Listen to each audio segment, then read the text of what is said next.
तीरथ गए 3 जना चित चंचल मन चोर। कबीर साहब कहते हैं तुम्हारा चट्टा मन तीरथ में गया, दूसरे का थैला चुराया, किसी का मोबाइल चुराया, और तुम्हारा चंचल मन गया, कहीं इधर कुछ देख रहे हो चंचलता में, कहीं उधर देख रहे हो। तो कबीर साहब कहते हैं इससे पाप कटने वाले नहीं है, एको पाप न काटिया लादिन 10 मन और 10 मन पाप लाद के ले जाओ। कितने लोग त्रिवेणी संगम में डुबकी लगाने के लिए गए और किनारे कपड़े उतार कर रख दिया, जब डुबकी लगा कर आए तो उनके कपड़े गायब। तुम गंगा में डुबकी लगा रहे हो और चोर खड़ा देख रहा था, जब तुमने मारी डुबकी वो तुम्हारा जैकेट लेकर भाग गया, वो चोरी में डुबकी लगा दिया। ये लादिन 10 मन और वाले हैं लोग। मात्रवत परदारेश पर द्रव्येश लोष्ठवत आत्मवत सर्वभूतेश यह पश्यत सा पंडिता। जो पराई नारियों में मां का रूप देखता है, जो पराये धन में मिट्टी के ढेले का दर्शन करता है, और जिसकी दृष्टि में सभी आत्माएं अपनी आत्मा जैसी दिखाई देती है, नीतिकार कहता है वो पंडित है, वही ज्ञानी है। तुलसीदास ने भी लिखा है, कंचन को मृतिका सम जाने, कामिनी काष्ठ शिला पहचाने। कंचन को मृतिका सम जाने, कामिनी काष्ठ शिला पहचाने। तुलसी भूल गयो रस एहा, तुलसी भूल गयो रस एहा। सोनर प्रकट राम की देहा, सोनर प्रकट राम की देहा। सोनर प्रकट राम की देहा। वो राम का रूप है कौन? जो कंचन को, सोना को, पराये धन को मिट्टी के ढेले के समान समझता है, और दूसरे की नारी को जो लकड़ी का गट जो होता ना, मोटी लकड़ी का, शिला पत्थर की चट्टान जैसा देखता है। कंचन को मृतिका सम जाने, कामिन काष्ठ शिला पहचाने। तुलसी भूल गयो रस एहा। जो इस ज्ञान रस में भूल गया, डूब गया, सो नर प्रकट राम की देहा। वो मनुष्य शरीर में रहते हुए राम भगवान का रूप बनकर प्रकट हुआ है। जोरदार ताली मार दो, तुमको राम बना दिया गया।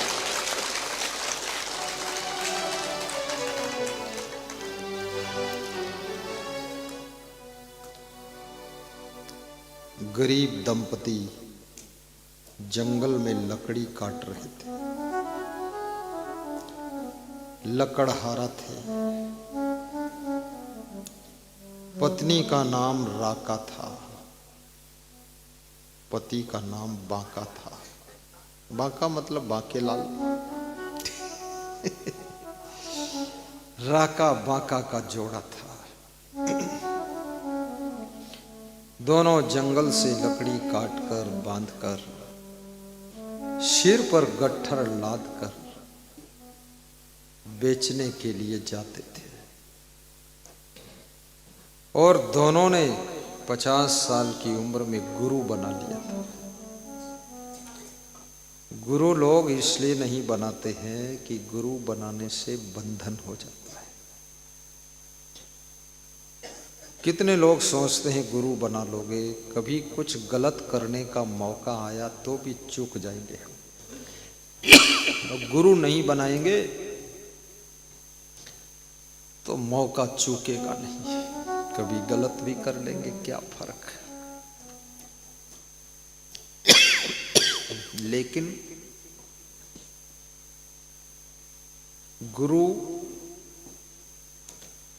आपने नहीं बनाया है, फिर भी आग में हाथ डालोगे तो हाथ जलेगा कि नहीं जलेगा? हाथ जल जाएगा। और गुरु तुमने बना लिया है, और गुरु ने तुमको ज्ञान दे दिया है कि आग में हाथ मत डालना। तो आग में हाथ डालने का मौका मिला तो गुरु के ज्ञान की याद आ जाएगी, और हाथ डालने के लिए हाथ आगे बढ़ाओगे, फिर गुरु का ज्ञान तुमको रोक लेगा, फिर हाथ पीछे खींच लोगे तो तुम्हारा हाथ जलने से बचेगा कि नहीं बचेगा? बच जाएगा। बस गुरु यही काम करता है। मन तो सबके पास है, कभी कभी मन डगमगा जाता है, लेकिन गुरु का ज्ञान आपके मन को समझा देता है।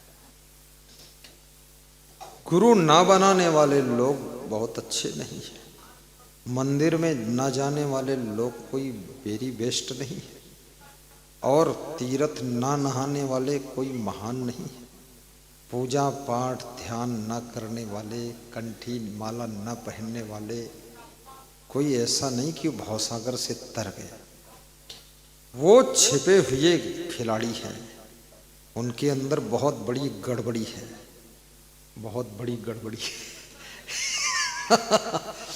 अब वो ऐसे हैं जैसे छोटा कोई सांड घूम रहा है और आपके द्वार पर बंधा हुआ बछड़ा। बस ये अंतर होता है। छोटा जो सांड घूम रहा ना, वो कहाँ कहाँ मुंह मारता है, कौन कौन दीवार गिराता है, क्या क्या गड़बड़ मचाता है। और जब बंध गए गुरु के बंधन में, तो द्वार पर खूंटे में बंधा हुआ कोई भी पशु हो उतना वो गड़बड़ नहीं कर पाता है, क्योंकि वो बंधा हुआ है। सोचो, तो गुरु के ज्ञान के खूंटे में बंधा हुआ मन गड़बड़ करने से बच जाता है, और जो गुरु के बंधन में नहीं है वो समझ लो आवारा सांड की तरह भटकता रहता है। इसलिए गुरु बनाना बहुत जरूरी है। एक सज्जन मेरे पास में आए और कह रहे थे कि मैंने आपका प्रवचन सुना तो मैं जेल जाने से बच गया। तो हमने कहा क्यों? बोले मेरे अंदर ऐसा क्रोध आता था कि मैं अपने बाप को ही मार डालना चाहता था, कि इसको मार दूं और मां को भी मार दूं, पूरा रास्ता साफ कर दूं। कितने लोग ऐसा सोचते हैं कि हमारे रास्ते में माँ बाप ही बाधक, इसको मार डालूं तो रास्ता साफ हो जाए। तुम्हारे रास्ते में माँ बाप बाधक नहीं है, न भाई बाधक है, न पत्नी बाधक है, न पति बाधक है। तुम्हारे रास्ते में तुम्हारा अज्ञानी मन, चंचल मन ही बाधक है, और चंचल मन को ज्ञान की तलवार से ही मारा जा सकता है, और कोई उपाय नहीं। जय जय जय जय जय।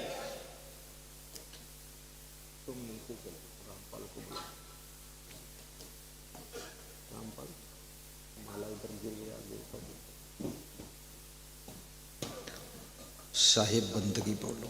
साहिब तो तुलसीदास कौन सी चौपाई कह रहे हैं उसको समझना। मुदु मंगल माये संत समाजू, जो जग जंग में तीरथ राजू। मुदु मंगलमय। अब चौपाई आई। इतनी लंबी व्याख्या होने के बाद चौपाई आई है। जो जग जंगम, जग माने जगत संसार और जंगम माने चलता फिरता।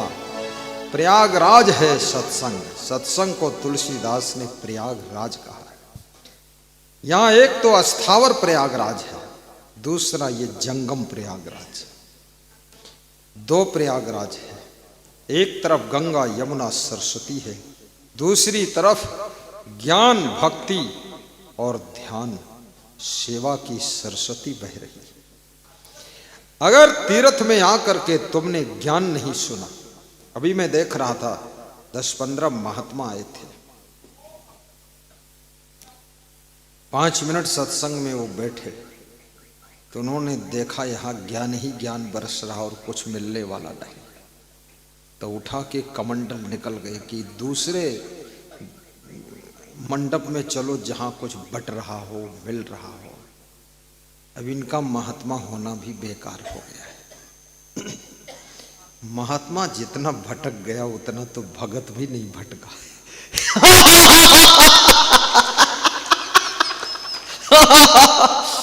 मैं तो 3 दिन कुंभ में गया तो मैं यही तमाशा देख रहा था। और मैं ऐसे लोगों के साथ रहता भी नहीं हूं, ऐसे लोगों को रखता भी नहीं। एक बार मैं हरिद्वार गया था, तो वहां गीता भवन है, गीता धाम है। तो गीता धाम में भंडारा होता है, तो मैं तो ऐसे ही दर्शन करने गया था। तो वहां से निकला तो वहां पर 2-3 हजार साधु बैठा था, जहां तहां बैठा खड़ा। तो मैंने पूछा यहां क्यों बैठे हो? बोले बस गेट खुलने वाला है, भंडारा होगा। तो हमने कहा ठीक है। गेट खुला तो इतने जोर से दौड़े हैं वो साधु, उतना जोर से तो संसारी भी नहीं दौड़ पाएगा। सब ढकेला ढकेली करके अंदर पहुंचे, भड़बड़ भड़बड़ भड़बड़। जब वो गेट के अंदर तरफ भागे तो मैं पीछे तरफ भागा कि बचो इन दुष्टों से। तो उसमें एक साधु मुझे पहचानता था, पता नहीं कहां से, बड़ा तंदुरुस्त था। मैं उस समय छोटा ही था, बस 25 साल उम्र थी। तो वो मेरा बाह पकड़ के, हाथ पकड़ के वो अंदर घसीट के लिए जा रहे। मेरे को क्यों घसीट रहे हो? तो बोला अंदर फिर बैठने की जगह नहीं मिलेगी। मैं तो कहा मैं तो बैठने चाहते नहीं, उधर छोड़ो, मेरा हाथ छोड़ो। अरे बोले वहां दक्षिणा भी मिलेगी। मैंने कहा मैं तो दक्षिणा लेना नहीं है, भंडारे में बैठना नहीं, मैं तो भंडारा करने वाला संत हूं, इसमें भगदड़ में घुसने वाला नहीं हूं। तो मैं हाथ छोड़ा के अलग खड़ा हुआ, तमाशा देख रहा था। जब उनकी पंगत बैठ गई तो एक लंबा साधु, 6 फीट का, 6.5 फीट का लंबा, 60 साल की उम्र, सफेद कपड़ा पहने और इतना बड़ा डंडा लेकर उनके पंगत के बीच में घूम रहा था। और जो साधु बोलता था उसकी खोपड़ी पर एक डंडा मार देता था।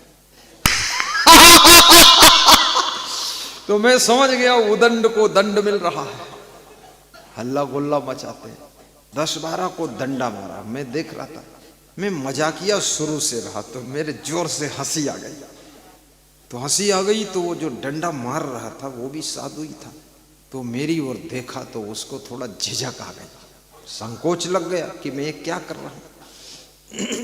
तो मेरी ओर देखा तो झिझक गया। तो मैंने कहा नहीं नहीं आप मारो, अंधाधुंध मारते रहो। तुम्हारे भाग्य में मारने को लिखा है और इनके भाग्य में मार खाने को लिखा है, और मेरे भाग्य में ये तमाशा देखने को लिखा है, चालू रखो। तो वो मेरे पास आया और मुझे बुला कर ले गया, कहा आप अंदर बैठो, भोजन भंडारा खा लो। मैंने कहा मेरे तो भूख ही नहीं, मैं तो खाता नहीं। बोले यहाँ का नियम है जो खाता है उसको दक्षिणा मिलती है। हमने कहा हमको न खाना है न दक्षिणा लेना है, बोले किस प्रकार के साधु हो यार? हमने कहा मैं तो देने वाला साधु हूं, इस भगदड़ में लफड़म फंसने वाला हूं ही नहीं। तो उसका मन और ज्यादा प्रभावित हुआ, हाथ जोड़ा और प्रणाम किया कि महाराज सच्चे संत का दर्शन हो गया, हम तो हंस रूपी संत का दर्शन हो गया। सफेद रंग के बगुले बहुत इकट्ठे हुए, एक हंस आया है। हमने कहा हंस वंश तो बात अलग है, मेरा विचार इनसे सबसे जुदा है। तो सत्संग में जो साधु बन करके भी बैठ ना पाए और कमंडल लिए और पगड़ बांधे और माला लटकाए मेला भर में चक्कर खोपड़ा खोलते घूमता रहे, तो वो बहुत बड़ा घाटे के सौदे में फंस गया है। अरे ये संसारी जीव, ये अमेरिका से आए हुए जगदीश भाई पटेल लंबा चौड़ा बिजनेस, ये पीएम पटेल कनाडा से, सुनील भारती गंभरिया बिहार से, और ये हमारे भक्तगण जो आए हुए सब फैक्ट्री के मालिक हैं नाना भाई के साथ में, सब अपना कारोबार छोड़कर, मन मोड़कर, नाता तोड़कर, गुरु से रिश्ता जोड़कर और यहां शांति से बैठकर प्रवचन सुन रहे हैं। और साधु महात्मा अगर सत्संग न सुन पाए तो उसको धिक्कार है, वो फालतू चक्कर काटता है। मैं यहां से देख रहा था, वो 10-15 लोग थे, चुपचाप निकल गए। जो ही मैंने शुरू किया अखंड मंडलाकारम, तो उन्होंने उठा लिया कमंडलाकारम निकल भागे। कुंभ में आना तब सार्थक है जब सत्संग की गंगा में भी डुबकी लगाओ। त्रिवेणी संगम में भी डुबकी लगाओ, संगम तक ना पहुंचो तो सारी गंगा संगम ही है, कहीं भी डुबकी लगा लो। शरीर बहुत कमजोर है तो फिर किसी के द्वारा थोड़ा जल मंगा लो एक पात्र में, और यहीं बाथरूम में अपने ऊपर छिड़क लो और फिर टंकी से स्नान कर लो, टोटी से, बस बन गया काम। और वो भी हिम्मत नहीं पड़ रही है तो क्या, सत्संग की गंगा में स्नान कर लो और गंगा का दर्शन अपनी आंखों से कर लो, हाथ जोड़कर नमस्कार कर लो, गंगा मैया की जय, बस हो गया।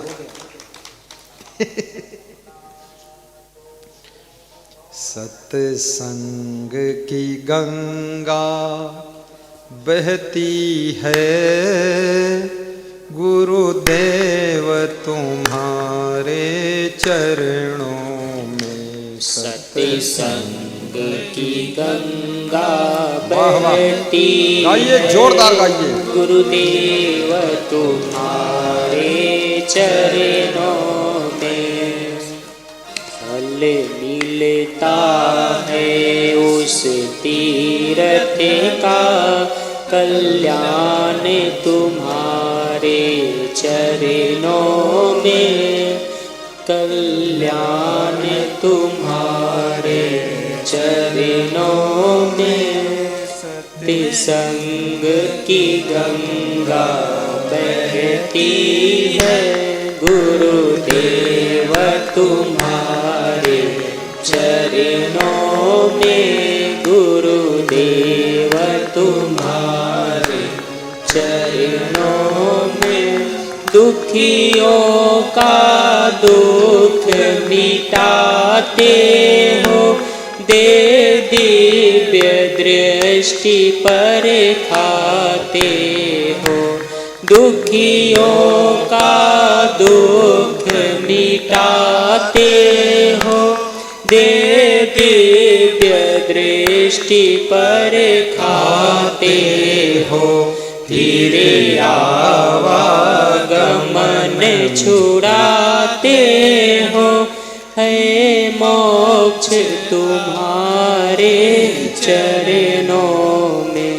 सत्संग की गंगा बहती है, गुरुदेव तुम्हारे मिलता है उस तीरथ का, कल्याण तुम्हारे चरणों। एक बार जो दर्शन पाता है, एक बार जो दर्शन पाता है, वह आप ही का हो जाता है, वह आप ही का हो जाता है। क्या गुप्त तुम्हारी प्रीति है धन्य तुम्हारे चरणों में। सत्संग की गंगा बहती है, गुरुदेव तुम्हारे चरणों में। फल मिलता है उस तीरथ का, कल्याण तुम्हारे चरणों में। गुरुदेव तुम्हारे चरणों में, गुरुदेव तुम्हारे चरणों में।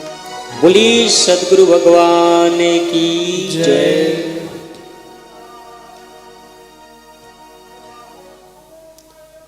मुद मंगलमय संत समाजो, संतों का समाज मुद मंगलकारी, अमंगल को हरने वाला, जो जग जंगम तीर्थ राजू, जो संसार में चलता फिरता तीर्थ है। सत्संग को भी तीर्थों का राजा तुलसीदास कहते हैं। मज्जन फल देखिए तत्काला, काक हो ही पिक बकहु मराला। सत्संग में स्नान करने से मज्जन माने स्नान होता है। मंजन अलग है, मंजन दांत का होता है, मज्जन मतलब पूरी स्नान। और मांजना, मांजना मतलब बर्तन मांजा जाता है।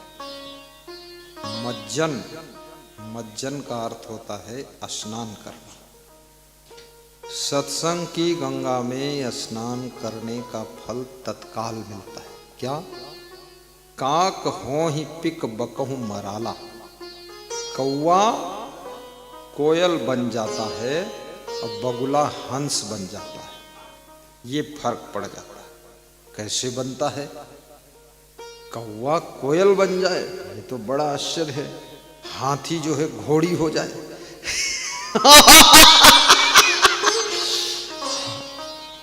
और लोग घबरा जाएंगे कि यहां से निकलो, नहीं तो 2 घंटे में पता नहीं हम क्या हो जाएं। काक हो ही पिक बकहु मराला, और बगुले, मराला माने हंस होता है। मराला का अर्थ होता हंस। मराला और कोई चीज नहीं है, बहुत सरल अर्थ है। ओम प्रकाश साहब ये प्रयागराज से ही आए हैं बुलाने के लिए कि हमारा भी प्रोग्राम कर दो। मराला यानी बगुला जैसी जिनकी आदत है, बहुत शांत रहते हैं, बड़े ध्यान में रहते हैं, और दांव लगता है तो मछली को साफ कर देते हैं। ऐसे कपटी लोग, बगुला जैसे कपटी लोग, मछली खाने वाले लोग, वे भी हंस जैसे क्षीर पीने वाले बन जाते हैं और मछली खाना छोड़ देते हैं और हंस बन जाते हैं।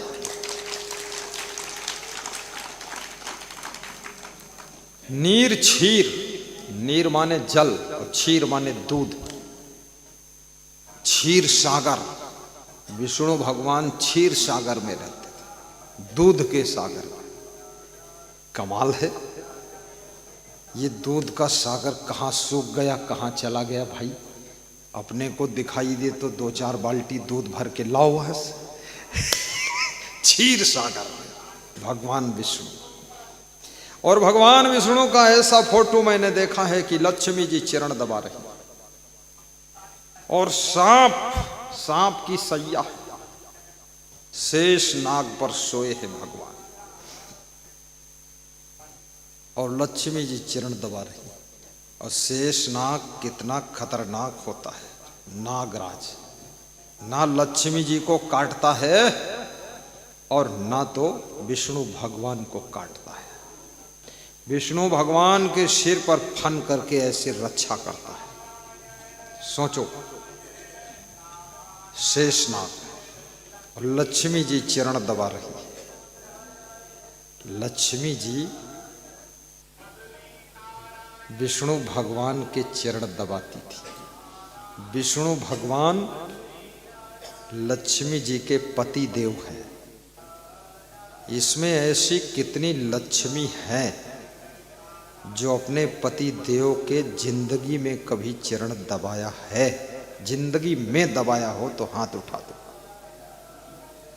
हाँ, 2-4 है। और ऐसी कितनी लक्ष्मी बैठी हैं जिनके पतियों ने इनके चरण दबाया है, वो हाथ हैं ऐसे पति बड़े महान हैं, उल्टा दाबते हैं।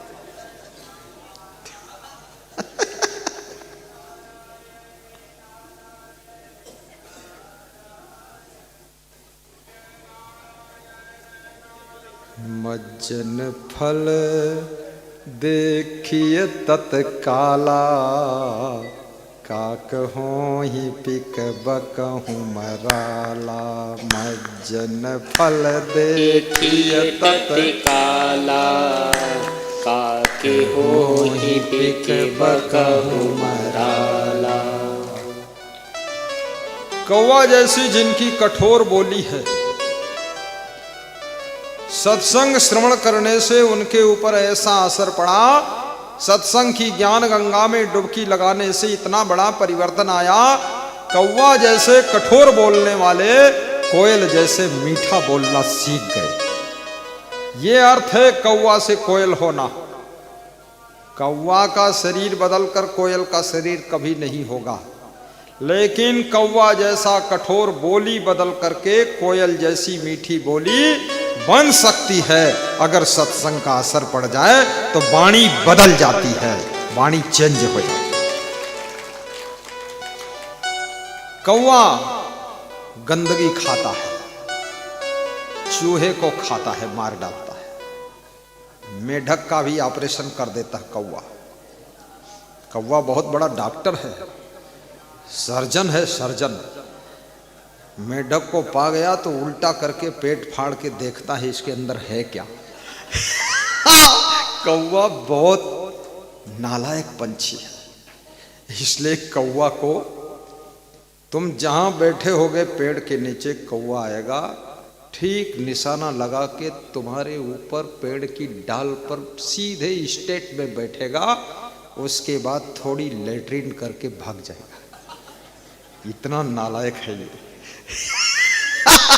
इसको लेटरिन करने की भी अकल नहीं, ऐसा कौवा है। अब ये इतनी लेटरिन कैसे करता है? कौवा आपके साथ में कोई दुश्मनी नहीं जो आपके ऊपर लेटरिन करे। और कौवा इतने समझदार कभी नहीं होते हैं कि आपसे छेड़खानी करे, आपके ऊपर टट्टी करे। कौवा को होता क्या है, कौवा बहुत बेवकूफ़ पंछी है। वो लेटरिन खाता भी है और दूसरे के ऊपर लेटरिन करता भी है। तो अचानक दिमाग कम है, उड़ करके आता है, अचानक डाल पर बैठ जाता है। और डाल पर बैठता है और फिर नीचे देखता है तुम बैठे हो, तो इतना वो डर जाता है कि डर में उसका पूरा सिस्टम ढीला हो जाता है और सुट से लेटरिन निकल जाती है।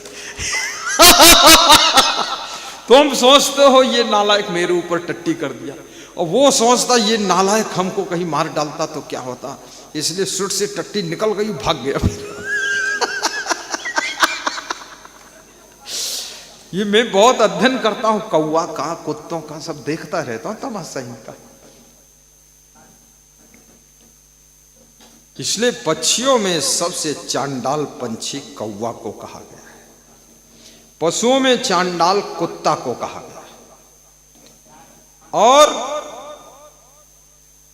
मनुष्यों में चांडाल निंदक को कहा गया है। सबकी निंदा करता घूम रहा है। और ऋषि मुनि साधु संतों के बीच में चांडाल कौन है? पापो मुनि नाम चांडाला सर्वेशाम चयो निंदका काकः पक्षीसु चांडाला पशु नाम चयो कुक्कुरा। ऋषि मुनि साधु संतों के बीच में चांडाल है कौन? पाप। जब पाप कोई ऋषि मुनि के मन के अंदर प्रवेश करता है तो ऋषि मुनि भी चांडाल जैसा काम करता है। इसलिए अंदर पाप ना आए, साधु संत भी सावधान। काकः पक्षीसु चांडाला, कुत्ते को चांडाल क्यों कहा गया? लोग कहते कुत्ता बड़ा वफादार प्राणी है, रात में भौंकता है। कुत्ता जब जब डरता है तब तब भौंकता है, रात हो चाहे दिन हो। कुत्ते को जब डर लगता है तो भौंकता इसलिए है कि मालिक आ जाओ, हमको ये मार डालेगा, आ जाओ बचाओ आके। खुद ही बहुत डरपोक है। तुम सोचते हो भौंकता है वफादारी कर रहा है, और वो भौंकता है समझदारी से कि तुम आओ बचा लो, नहीं तो ये बहुत खतरा आ रहा। हाँ, वो इसलिए भौंक रहा है। और कुत्ता द्वार पर इसलिए लेटरिन करता है, रात के अंधेरे में इतना डरता है, कहीं जाता ही नहीं है, अब मारे डर के तुम्हारे द्वार पर ही लेटरिन कर लेता है। यही वफादारी करता है। और उसके बाद तुम इतने वफादार हो कि अपने बाप की लेटरिन तो नहीं उठाओगे तुम, लेकिन कुत्ते की लेटरिन रोज उठाते हो। अब ये भी कोई जन्म का तो बाप होगा ही आपका। बाप को दूध नहीं पिलाते हैं लोग, वे कुत्ते को पिलाते हैं। कुत्ते को बिस्कुट खिलाते हैं और बाप को पानी नहीं पिलाते। अरे कुत्ता तो कोई और चीज भी खा लेगा, उसके लफड़े में क्यों फंसे हो? कुत्ते को पीठ पर बिठा कर ले चलते हैं, और बाप की पीठ पर बचपन में बैठ कर चले थे। अब बाप बूढ़ा हो गया तो उसका हाथ पकड़ कर चलने वाले नहीं। ये हालत है, बाप को सहारा देने वाले नहीं, वफादारी नहीं। माँ बाप कितना बड़ा काम करते हैं। आदमी चाय की दुकान खोलता है, एक चाय पर 2 रुपये का प्रॉफिट होता है, और 2 रुपये के लिए दिन भर कहता रहता, आइए चाय पीजिए, टेस्टी चाय है, कड़कदार चाय है, और ठंडी भगाने वाली चाय है, खोपड़ी गर्म करने वाली चाय है, आइए टाटा की चाय है, पिकअप बढ़ा दे दी तुम्हारे। पिकअप, इतनी लंबी गप और बढ़ गया पिकअप। और जो आता है हाथ जोड़ करके, आइए भाई साहब, आइए आइए दादाजी चाय पीजिए, कुर्सी पर बिठाकर चाय पिलाते, केवल 2 रुपये के लालच में। और सबकी जूठी कप और प्लेट और गिलास धोते रहते। और जिस माँ बाप ने 2 करोड़ की संपत्ति दिया, 200 करोड़ की संपत्ति दिया, जन्म भी दिया, आंचल का दूध माँ ने पिलाया, 2-3 साल तक तुम्हारी लेटरिन पेशाब धोया, उसके लिए एक चाय बनाकर देना नहीं चाहते हैं। इतने नालायक लोग पैदा हो गए। 2-2 करोड़ की संपत्ति मिली है। वो जो बहू आई है ना, बहू लाड़ी, लाड़ी ऐसी आई है जैसे भैंस की पाड़ी आई है। वो पड़ी रहती है, बहुत बीमार। लगता है ससुराल कोई हॉस्पिटल है क्या, बीमारी लेकर यहां आई हो।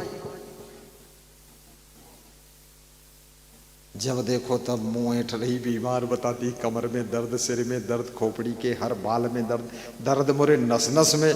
गुरु जी पिलाई दे ज्ञान की बूटी। अरे गुरु के दर्द भी हो जाएगा, हटो गुरु गुरु यहां से, कोई पिलाई दे बूटी। तो ये सब झंझट बहुओं को सोचना चाहिए। जो तुम्हारा पति बना है, तुम्हारे सास ससुर ने उसको पालन पोषण करके 25 साल का जवान पढ़ा लिखा के कंप्लीट करके और तुम्हें सौंप दिया है अपना बेटा कि तुम्हारी अब सेवा रक्षा करेगा।